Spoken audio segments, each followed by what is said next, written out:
esto que estábamos viendo. Él es experto en materia de seguridad, lo solemos leer en sus columnas, en Última Hora también, con algunas apreciaciones. Hola, coronel, gracias por acompañarnos. Buen día, Santiago, Estela, Luis, el señor Barreto. Gracias por la invitación. También está con nosotros Epifanio Barreto. Él es analista en materia de seguridad, mucho tiempo colaborando también con la propia Fuerza de Tarea Conjunta en trabajos de inteligencia en su rol de efectivo policial. Así que agradecemos mucho, Epifanio, que puedas estar con nosotros. Sí, bienvenido. Gracias, bienvenido. Gracias por invitarme y buen día a todos. Acá, coronel. Lo primero, viendo esa imagen del comparativo del 2016 con lo de ahora, ¿cuál es el poder de fuego, la capacidad de planificación o de inteligencia que maneja este grupo criminal con estas imágenes del atentado del 2016, el atentado del 2021? Sin hablar en abstracto, hablando de lo que la gente puede digerir al momento de escuchar, ¿qué capacidad real tiene este grupo criminal, Epifanio? Bueno, la capacidad de preparar este tipo de explosivos no es algo nuevo. No hay que olvidar que varios de los integrantes del EPP fueron instruidos por gente de la FARC. Y ese tipo de explosivos, el uso de garrafas es algo común por la FARC. Ahora, la capacidad, yo no creo que ellos tengan mayor capacidad. Lo que ellos hacen es ahora aumentar el nivel de explosivos. En el primer caso, en el 2016, el objetivo de ellos era no solamente el golpe efectista de matar, sino también tomar las armas de las personas que estaban. Con esta explosión, yo he visto las armas que tenían, que eran totalmente destruidas. Quiere decir que ellos no apuntaban a ese objetivo, ¿verdad? Ellos ya habían dejado, cuando murió Lucio Silva y los otros, unos panfletos donde amenazaban de que iban a tener actitudes más extremistas y sin perdón, y una serie de frases. Yo creo que esto es ya un mensaje derivado de esa situación, ¿verdad? De ese mensaje, o de esos panfletos que dejaron. Yo creo que la capacidad de ellos siempre fue la misma. Ese gelamón, que se llama el explosivo, es un explosivo de uso comercial, muy fácil de conseguir en la zona de Pedro Juan Caballero. No te olvides que acá el PCC usó en varias ocasiones para fugas, había un caso del Comando Bermejo que en Ciudad del Este se detonó un camión lleno de explosivos de ese tipo. Claro, cuando lo del banco, el robo del banco. No, cuando lo de Piloto. ¿Se acuerdan del caso de Marcelo Piloto? Sí. Ellos estaban queriendo traer eso para hacer un atentado de coche bomba. Ese vehículo finalmente fue destruido por expertos de la FOPE, ¿verdad? Pero digo que ese explosivo, ese material explosivo es muy fácil de conseguir, realmente. ¿Por qué? Porque se usa en canteras en la zona de Pedro Juan, y si bien el control que se ejerce sobre su compra se supone rígido, ¿qué pasa? Uno puede poner, yo usé 20 kilos de explosivos, pero usaste 10 y vendiste 10 en el mercado negro, ¿verdad? Porque ahí en el video de destrucción de pistas que se observa, se va a ver que es un material muy fácil de manipular, no es como, por ejemplo... No es sofisticado. No, es lo más simple que hay. No es como un C4, por ejemplo, que tiene otro tipo de trato y es un material de uso exclusivo militar, ¿verdad? Entonces yo creo que la capacidad ella está instalada en ello. Ahora, el objetivo ha cambiado. ¿Por qué te digo eso? Porque ellos tienen un mensaje, dice: nosotros no tenemos armas. ¿Quién las tiene? Las tiene el enemigo. Nosotros vamos a tomar armas del enemigo. Eso lo dice en el manual del EPP. Pero si vos volás un vehículo así, es imposible que recuperes nada. Es más, yo creo que el objetivo de ellos habrá sido posiblemente el vehículo militar de seguridad. Aunque, el que iba atrás. Claro, pero también se puede especular de que ellos no sabían qué cantidad de personas venían en el vehículo, porque eso venía encarpado. No se ve nomás la carpa, porque la carpa voló ahí también, ¿verdad? Yo tengo entendido que tendría que haber estado más cantidad de personas y bueno, a lo mejor fallaron, entre comillas, fallaron, porque desde ya que para ellos es un éxito esta operación, en cuanto a la cantidad de personas que tenían como blanco, ¿verdad? Si te preguntara de la manera más simple posible una explicación sobre el cómo operaron para montar esto, ¿qué es lo que hicieron? ¿Tuvieron que organizarse de qué manera para saber el momento en el que iban a pasar, para saber cuál era el objetivo al que tenían que apuntar, para saber qué tipo de explosivo tenían que utilizar. ¿Qué planificaron para ejecutar esto, si tuvieras que describir de la manera más sencilla posible, Epifanio? Yo ayer, no sé, creo que contigo hablé, Santiago, yo te dije que esta es una guerra de inteligencia. Ellos hacen lo mismo que nosotros, yo digo nosotros porque yo no estoy ahí, hacemos. Ellos tienen fuentes humanas, lo más probable es que muchas veces no implica necesariamente una complicidad de la persona, sino que toman, por ejemplo, una persona que está trabajando y le dice, ¿qué vos ves acá? Y acá pasa, de vez en cuando pasa camiones, ¿cada cuánto? Más o menos cada 15 días, 22 días pasan camiones y obtienen esa información y van anotando. En algunos procedimientos nosotros hemos incautado cuadernillos donde ellos mencionan, vehículo militar pasa los días jueves, los días viernes, es como una bitácora que ellos llevan. Y bueno, ellos aprovecharon principalmente la característica geográfica que hay en ese lugar. Ese es un lugar donde hay una pendiente pronunciada que te permite tener una visualidad de más o menos 3.000 metros, y entonces pueden estudiar el momento justo de hacer detonar, ¿verdad? Todavía yo no tengo claro, porque yo no estoy ahí, ¿verdad?, cuál fue el mecanismo de detonación que usaron. Ese es un punto muy importante de determinar, ¿verdad?, porque usualmente usan unos cables, pero creo que en este caso no. Si es así, si es una bomba que fue detonada a control remoto, me parece tampoco poco probable, porque el control remoto no tiene un alcance mayor de 80 a 100 metros. Y las esquilas volaron a 150 metros, así que tampoco son suicidas ellos. Si hubiese estado por ahí cerca, a lo mejor ligaban un pedazo del... ¿Es una bomba casera? Sí, eso se llama dispositivo improvisado de explosión, ¿verdad? Eso se usa mucho en Afganistán, en Irak, en la zona donde hay... Usan cualquier elemento para mimetizar, ¿verdad? En este caso lo que dijo Fátima es cierto. En realidad la garrafa ellos cortan y meten dentro. A mayor presión, el explosivo genera mayor potencia, ¿verdad? No es lo mismo un kilo de gelamón que vos explotes a ras del suelo que un kilo de gelamón, como por ejemplo que pusieron en el termo que explotó en el auto de Fidel Zavala. ¿No? Ellos presionan y esa presión hace que la explosión, acá con ese Servín va a conocer mucho más que yo, porque él era del arma de ingeniería y manejan esos términos, pero la mayor presión hace que la explosión tenga mayor efecto, ¿verdad? Ahora, ¿por qué cambian digamos decir, porque esto es un mensaje, Santiago, y van a entender ustedes, de que este es un mensaje que ellos ya están ahora en un nivel en que usualmente ellos daban un golpe que contenía dos mensajes, uno político con un secuestro y el otro comercial, porque ellos necesitan dinero para subsistir. Un cartucho que a nosotros no nos cuesta más que llamar por teléfono para que nos envíen, a ellos les tardan 3, 4 meses en llegar. ¿Por qué? Porque no pueden confiar en cualquier persona. Ellos son un núcleo familiar, ¿verdad? Entonces les cuesta mucho la parte logística. Y aquí ellos habrán usado gran parte de su capacidad. Convengamos que a ellos tampoco les es fácil conseguir estos elementos, ¿verdad? Porque si bien el control es siempre permeable, es muy difícil, sobre todo porque ellos tienen miedo de la delación, ¿verdad? Porque hay un precio por su cabeza. Entonces, ahora yo creo que pusieron toda la carne que tienen al asador, como se dice vulgarmente. Coronel Servín, precisamente respecto a eso de la ingeniería y la capacidad de inteligencia que puede llegar a manejar este grupo criminal, desde la FTC manejan todo el tiempo que disponen como para poder pensar, cranear y planificar.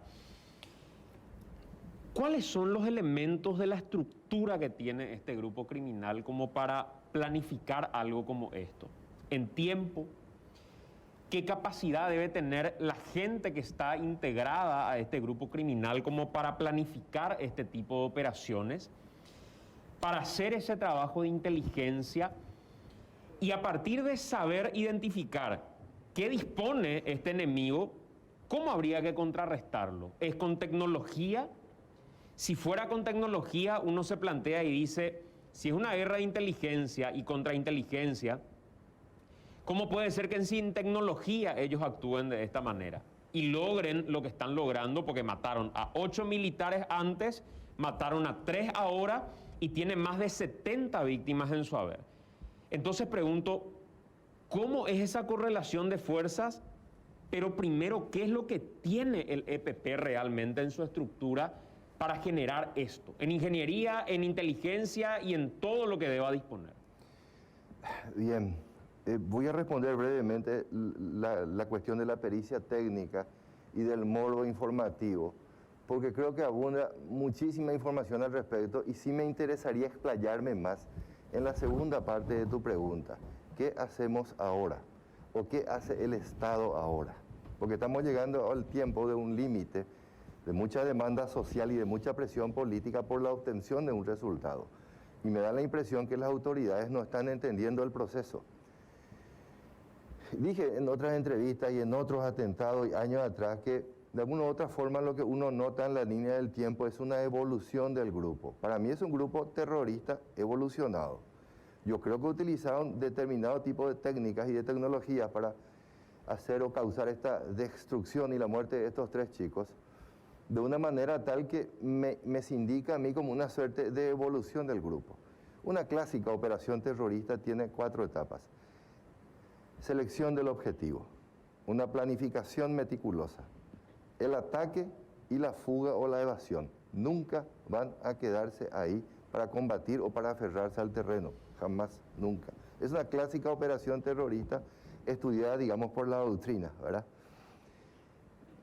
Con relación a la estructura que están manejando, aparentemente estaría 1 o 2 líderes que estuvieron gerenciando, por decirlo de alguna forma, este atentado, junto con fusileros que se encargaron de realizar un combate de algunos minutos de acuerdo a la capacidad de fuego que tenían, ¿verdad? Porque obviamente que ellos querían un mayor resultado, posiblemente no solamente hacerse de baja, sino que agarrar los pertrechos y las municiones de estos muchachos que estaban, digamos, en el camión y lo que le estaban escoltando, ¿verdad?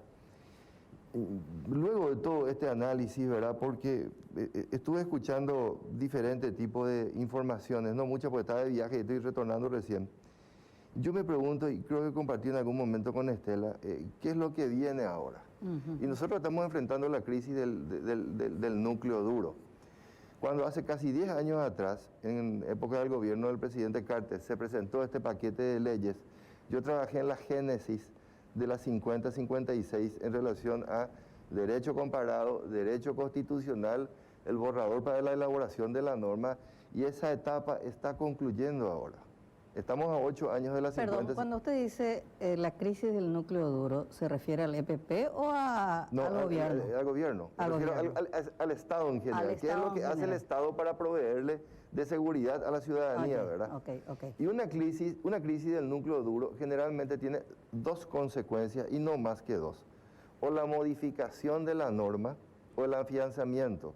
Y claramente la presión política y la presión social se indica de que tenemos que modificar la norma. Yo hablé con referentes de las Fuerzas Armadas, asesor del presidente de la República, y cuando planteé por primera vez esta cuestión, para mi grata sorpresa, encontré una total apertura. Conforme a las escuelas en donde yo me desenvolví y estudié y que creo que son similares a las de ustedes tienen que, de alguna u otra forma, abrir la casa y plantear una serie de, digamos, controles, ¿verdad? Someterse a una suerte de pericia y básicamente trabajar articulado con un órgano político de gestión, porque están trabajando sin colchón, sin paragolpe, sin parapeto. Por eso es que el comandante de la FTC sale y habla y toca aspectos relacionados con cuestiones políticas y estratégicas, porque él no tiene con qué defenderse. Cuando que en realidad un comandante operativo habla del operativo y no habla de cuestiones políticas o estratégicas. Él no tiene, él está solo. Una consulta. ¿Verdad? Y voy a redondear nomás la idea porque me parece muy importante ese punto.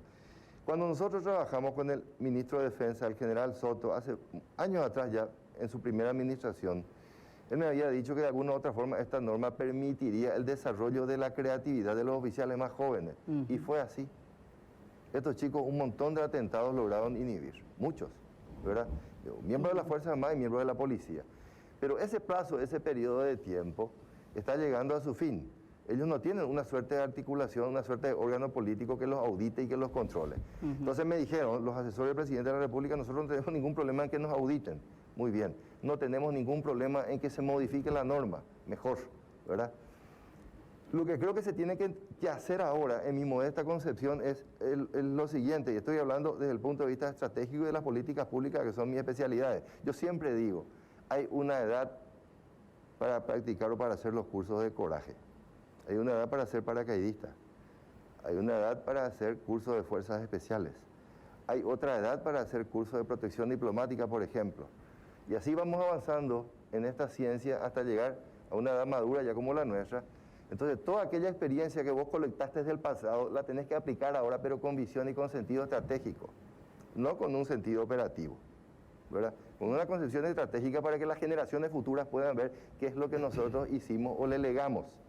Y los tres pilares fundamentales sobre los cuales creo que tiene que trabajar el gobierno del presidente Abdo ahora, le quedan 2 años todavía de gestión, básicamente son los siguientes: en la modificación de la norma, objetivando la misión de las Fuerzas Armadas con apego irrestricto a la ley, al control y a los derechos humanos, ¿sí?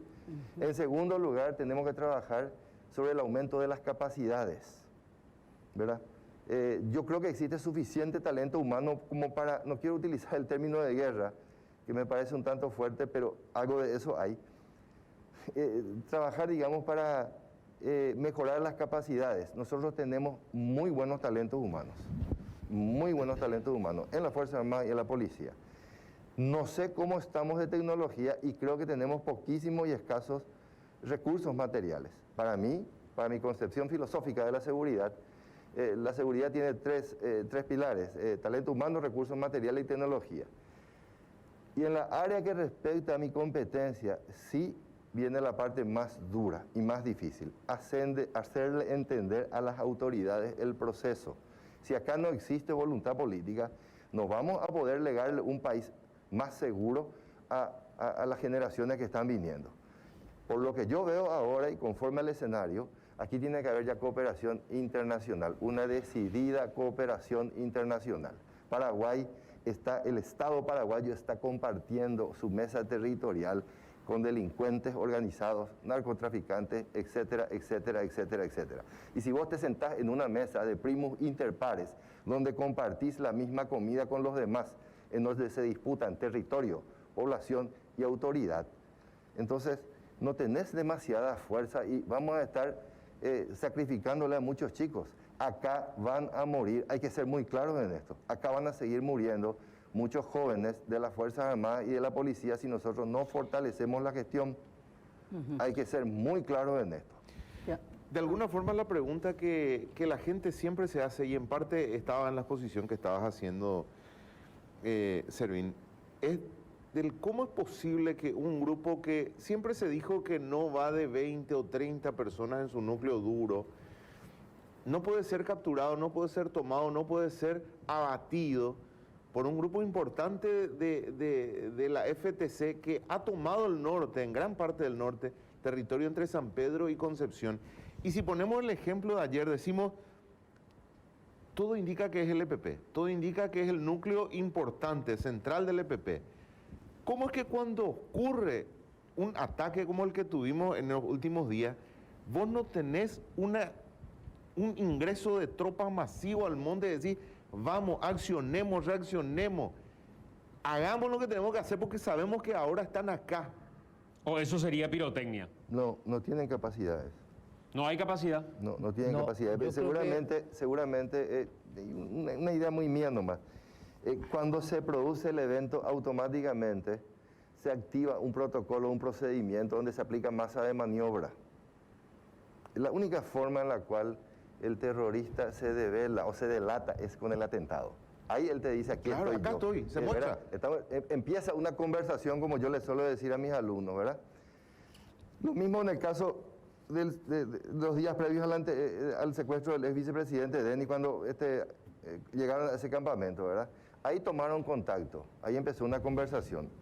¿Qué tiene que hacer o qué es lo que tiene que tener el comandante del CODI? Claramente no tiene, ¿verdad? Por más que él sepa lo que tenga que hacer. No tiene masa de maniobra, que es un principio de guerra. En ese momento en que ellos se develan, ¡boom!, le tenés que caer encima con todos los medios aéreos disponibles. ¿Quién te impide transitar por arriba? Nadie. Nadie. Por abajo sí, pueden haber muchas dificultades, ¿verdad? Entonces, cuando vos no tenés masa de maniobra, cuando el terrorista se devela y vos no tenés capacidad, ocurren este tipo de eventos como está ocurriendo ahora. O sea, masa de maniobra sería La contar... reacción. Talento humano, recursos materiales y tecnológicos, una concentración de fuego, principio de infantería, fuego, movimiento y acción de choque. Ahí es donde yo quiero plantear y preguntarles, ¿cómo puede ser? Porque es lo que la sociedad también te plantea y te empuja en cuanto al debate. Y a veces no se quiere tocar en el legislativo porque hay un temor aparentemente. ¿Cómo es que se dispone de los recursos económicos que disponen para la Fuerza de Tarea Conjunta? Y estemos hablando de la falta de elementos básicos como para esa capacidad de maniobra, o peor aún, cuando nosotros abrimos el debate respecto a lo que sucedió y vimos que el camión en el que viajaban era un camión común para una zona roja, peligrosa, y que está identificada como una zona de guerra ya SUP, la respuesta de muchos de los integrantes de la FTC de menor rango y de gente que nos iba colaborando era: la plata se queda en las oficinas. Y me decía Barreto en algún momento que inclusive la duda hoy está en cuanto a los blindados. ¿Tienen los blindados operativos o los tienen en los talleres? Y si los tienen en los talleres, ¿cómo van a tener en los talleres? ¿Y cómo van a enviar? Porque al final son jóvenes militares, son personas de menor rango que prácticamente van ahí como conejillos de India por algunos caminos, y son las personas que se exponen y mueren finalmente. ¿Cómo transitar en una zona tan delicada sin condiciones mínimas de seguridad? ¿Eso es falta de plata? ¿Falta de gestión? ¿O falta de criterio? ¿O qué es? Yo creo que puntualmente en este caso, ni si te ibas a un tanque no te vas a salvar por semejante onda explosiva. La explosión no necesariamente mata por la metralla, sino por el impacto. El doctor Lemire dijo el soplo. ¿Verdad? Es el vacío que genera. Ni si vos estás en un blindado, una Hammer blindada, igual te iba a matar eso. O sea que el tema de blindado, no quiero con eso decir de que igual iba a ser, pero lógicamente transitar por esa zona en un blindado te otorga cierta protección de disparo de arma de fuego, pero no de este tipo de dispositivos. Otra cosa, yo creo que es importante siempre, la teoría es una cosa. Yo respeto mucho al coronel porque conoce mucho de teoría, ¿verdad? Yo no voy a trallar en discutir su capacidad, pero yo estuve en un helicóptero y Arlan Fi me dijo: yo le he visto a usted en el helicóptero, me dijo, y nosotros no le vimos. Porque es imposible, no es que como en las películas de Vietnam, como en las películas que ustedes ven, vos estás en el helicóptero y ellos se van en tropas, no. Es más, incursionar detrás de después de un operativo como este es un poco más que suicida. Ellos dejan trampa cazabobo, en realidad a nosotros no nos gusta tanto ese término, pero lo usa la prensa porque el que muere no es necesariamente un bobo. Yo puedo activar el dispositivo y muere otro compañero que está a 10 metros porque ahí detona en realidad sería yo el bobo, no él, ¿verdad? Pero ellos no es que alegremente se van cantando después. Ellos tienen un mecanismo, como dijo exactamente el coronel, que es la parte final. El explosionar un objetivo no termina la misión ahí. Está la parte más final, más importante, que es escapar con vida de eso, ¿verdad? O sea, vos ni por si acaso, después de un episodio como este, si tuviera que comandar un equipo de la FTC, dirías: vamos ahora detrás de ellos. No, jamás, porque vos te estás regalando. Vos no te olvides de que ellos tienen el dominio del terreno en ese momento. Ellos fueron, planificaron, estudiaron el lugar más propicio, se ubicaron en posiciones estratégicas. No creo que la tropa que haya atacado haya sido la única que estaba. Y es más, siempre hay un doble atentado después. Si uno analiza los atentados que ocurren en Irak o en Afganistán, explota una bomba, vienen todos los bomberos y explota otro. En este caso hubo dos explosiones ahí, ¿verdad? Pero si vos tenés, perdón, Estela, si vos tenés, esta es una guerra desigual, Sí. Porque vos no le ves al enemigo. Entonces la única forma, el único momento donde vos le veas al enemigo es cuando ocurre este tipo de cosas. Sí. Si vas a desaprovechar la única vez en que tu enemigo se hace visible, va a ser muy difícil encontrarlo. No, pero yo creo que es un poco injusto también el tratamiento que se le da a... Yo no he visto este mismo movimiento mediático con el abatimiento de los tres de la gente del LPP por parte de la Fuerza de Tarea Conjunta. ¿Cómo que no? ¿No? ¿Por qué no? Y porque yo soy un estudioso de la comunicación y yo veo mucho más crítica al actuar de la FTC cuando ocurre una cosa como esa que, por ejemplo, ¿por qué no se dijo qué suerte que le batieron, le vamos a dotar de más, con lo que tienen pueden lograr esto? Bueno, vamos a incrementar, vamos a ayudarle, vamos a darle más recursos. ¿Y cuántos del EPP se escaparon esa vez? Y exactamente. O sea, si yo tenía el núcleo central ahí, sí, está bien, hubo un enfrentamiento. En ese enfrentamiento hubieron 3 abatidos. Sí. 2 de ellas eran niñas. No, El estamos resto- hablando, no. Vos estás hablando de otro caso. Yo ya estoy hablando de cuando murió Lucio Silva y los otros 2. Ahí murieron 3 elementos que son importantísimos en la estructura de Lucio Silva, el más antiguo, es el de la banda de Choré. Sin lugar a dudas se dieron golpes contra, por eso, contra el EPP. entonces vamos Pero, a... veamos el universo completo. Perfecto, y ahí es lo que yo apunto. Aquí, cuando yo vine aquí exactamente hace 11 meses, cuando se le secuestró al ex vicepresidente Oscar Denis. Denis. De Oscar Denis. ¿Verdad?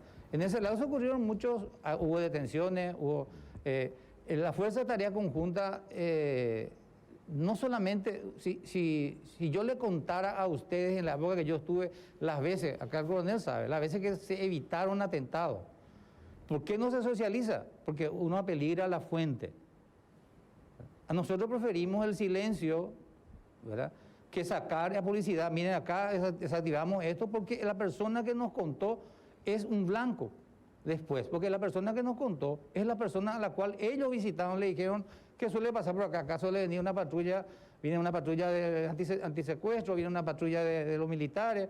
Entonces ellos colocan ahí los explosivos, ¿verdad? Y entonces esa misma gente de repente te dice, por una cuestión a lo mejor de miedo o de algo, te cuenta. O sea, sopesando lo que decís que se evitó versus lo que vemos que sucedió, ¿vos creés que la FTC es hoy un órgano que funciona?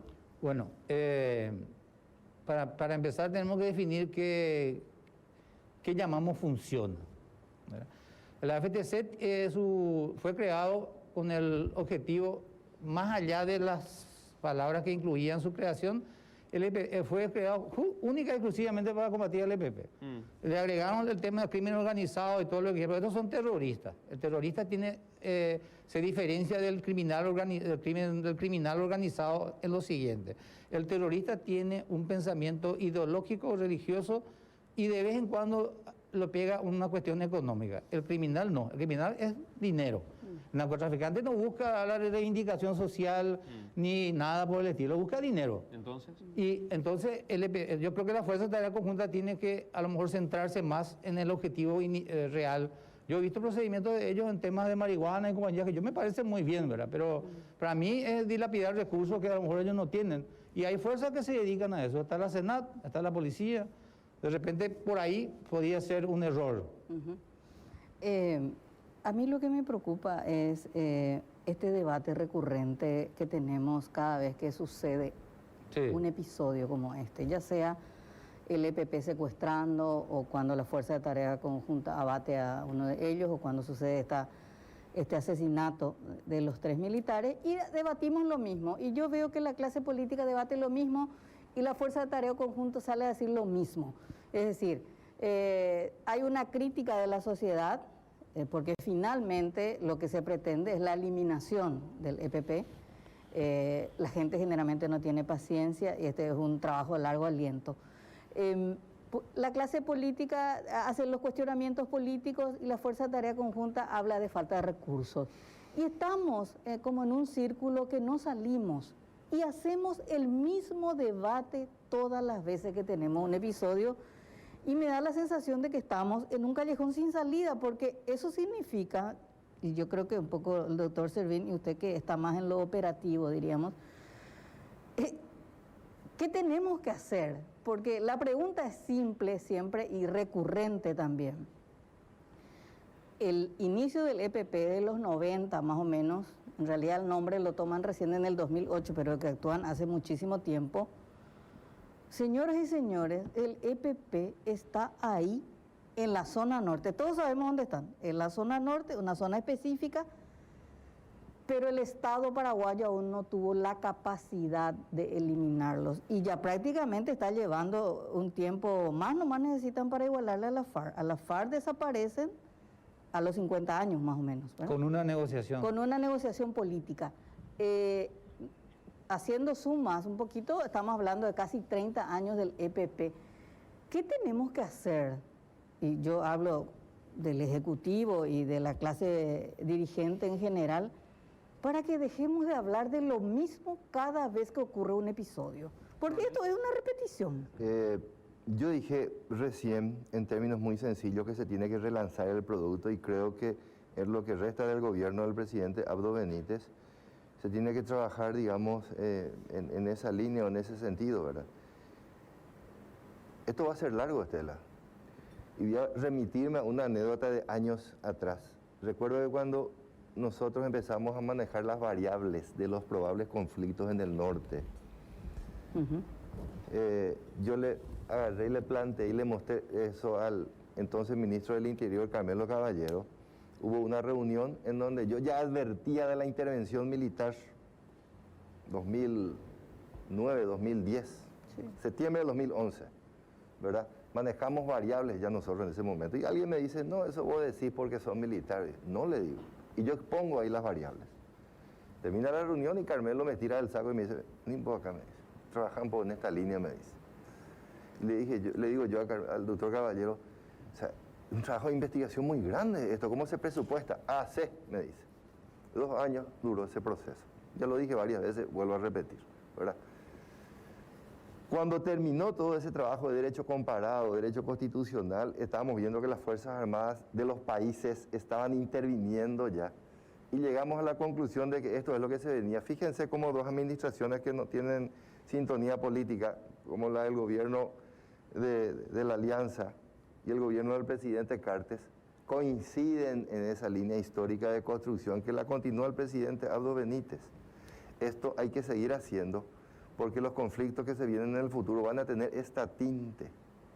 La doctrina de las Fuerzas Armadas con relación a guerra subversiva y compañía ya quedó atrás, ya forma parte del pasado. Me decía alguien el estudio de situación del comandante que nos enseñaron, ¿verdad? Tiene que ser modificado, ¿verdad?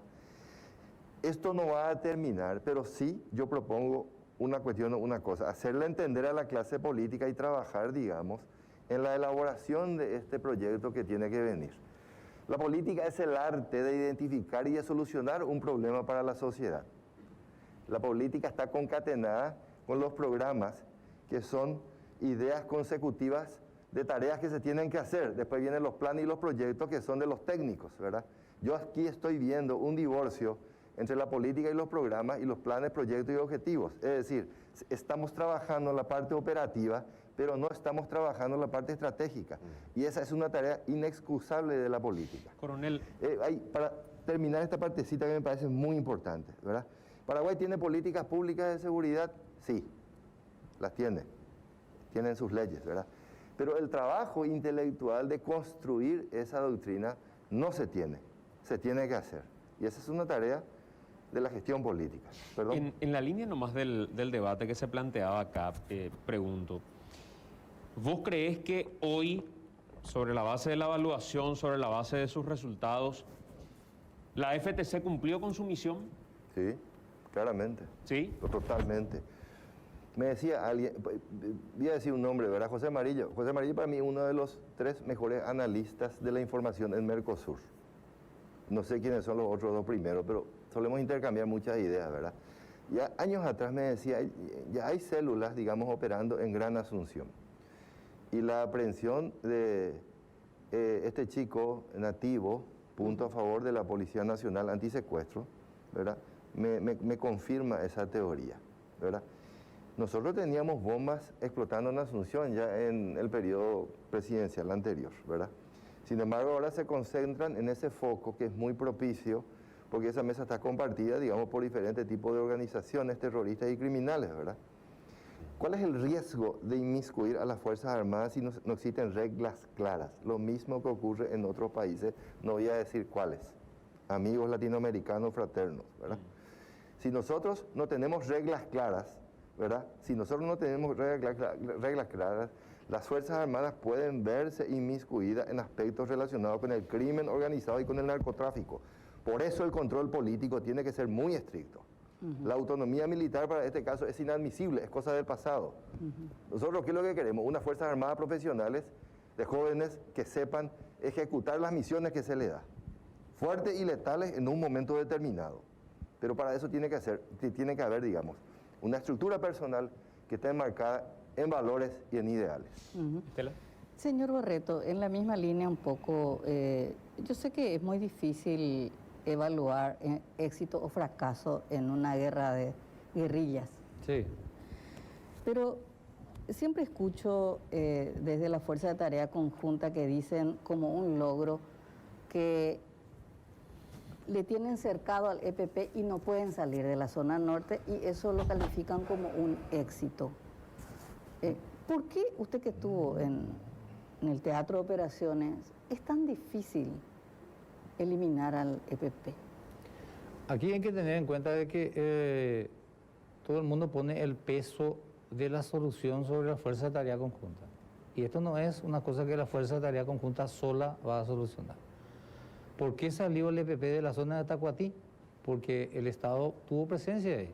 No se olviden que antes para llegar a Tacuatí tardaba 3 días, ahora llega en media hora, ¿verdad? Entonces los campesinos dijeron, ¿para qué nosotros vamos a ayudar a esta gente si podemos volver a los cultivos, podemos sacar nuestros cultivos y vender? Entonces optaron por un modelo de vida mucho más tranquilo que el de aliarse con los grupos terroristas. Entonces esta gente, como necesita de logística, se fue desplazando hacia zonas. ¿Dónde están ahora? En teoría, ellos están en la zona de Cerro Guazú, donde están grupos indígenas, rezagados por años, no solamente por este gobierno, sino por todo lo que vinieron. Décadas. Por décadas. Entonces, esa gente es un caldo de cultivo que para ellos es importante. Ellos explotan las necesidades de esta gente, no necesariamente porque la gente comulgue sus ideales, lo más probable es que ni siquiera lo entiendan Por en el hambre. fondo, ¿verdad? Pero ellos cumplen, satisfacen algunas necesidades básicas y logran la adhesión, ¿verdad? Este indígena, yo diciendo un poco con la teoría de que haya células, nosotros siempre analizábamos si hubieran células, ellos ya hubiesen cometido algún tipo de atentado en la zona, aquí en Metropolitana o acá Central o lo que sea, ¿verdad? Estamos hablando... Es un punto que, disculpe que lo interrumpa nomás, que coincido con su tesis, porque yo digo, el EPP para mí está incólume, siguen ahí hace 30 años, no se rompe el núcleo del EPP, y si ellos quisieran hacer un atentado en Asunción y Central, lo pueden hacer sin ningún problema. Pero lo hicieron ya. Ya no, lo pero, hicieron, estamos hablando pero como política, si decidieran ellos hacer atentados en los centros urbanos, ¿qué les puede impedir? Yo quiero ser siempre... Yo tengo un problema, yo me gané muchos enemigos más entre mis colegas que con otra gente, porque yo tengo un grave problema de sincericidio. Yo no me puedo callar cuando yo escucho una cosa que no está bien, no me voy a callar, no me importa si el tipo que está enfrente de mí tiene una constelación de estrellas sobre su hombro, no me importa. Yo le voy a decir lo que es o lo que yo pienso que es, y lo hago en base a mi análisis. Yo soy un analista de inteligencia, yo no... Y yo sé porque yo estuve en el teatro de operaciones. Yo sé, yo viví, yo participé. O sea que la ausencia del Estado. La ausencia del Estado es clave, en especial en las áreas donde ellos están ahora, ¿verdad? Zonas pobres. Claro, ellos ahora salieron de la zona de confort que estaban. Antes operaban mucho en Tacuatí, no te olvides, el secuestro de Listron, los atentados a la quema de la estancia, todo era la zona de Tacuatí. Y la presencia del Estado con mejoras en infraestructura de caminos y todo, hizo que ellos se desplazaran, ¿verdad? Yo no te puedo decir que sea un éxito eso, pero realmente ellos están siendo encapsulados en una zona. Epifanio, gracias por acompañarnos.